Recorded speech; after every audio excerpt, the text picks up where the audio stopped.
तर पाहूया समाज कल्याण पेपरमध्ये गणिताचे विचारले जाणारे क्वेश्चन। तर हे क्वेश्चन आपण 10वी झाल्यानंतर सोडवलेच नाहीत, तर यांना एकरेषीय समीकरणे असे म्हणतात। तर यामध्ये असे काही क्वेश्चन दिले जातात, यामध्ये x आणि y ची किंमत सांगा असे म्हणतात। तर या समीकरण 1, या समीकरणाला समीकरण 2 असे म्हणू। तसेच समीकरण 1 बरोबर 8, समीकरण 2 प्लस y बरोबर 2 हे झाले समीकरण 1। तर समीकरण 2 ला आपण 3 ने गुणू।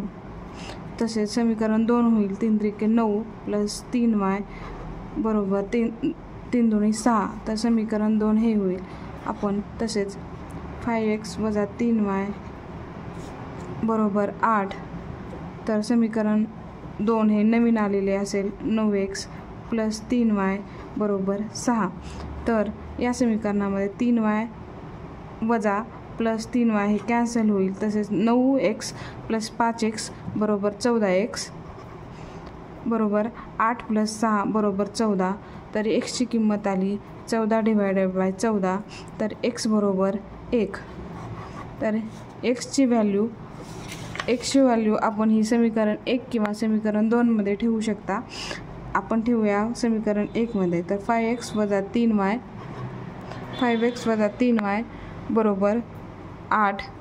तर x ची व्हॅल्यू आहे 1। 5x गुणिले 1 वजा 3y बरोबर 8। तर 5x गुणिले 5x वजा 3y प्लस 8। तर वजा 3y बरोबर 8 प्लस 5।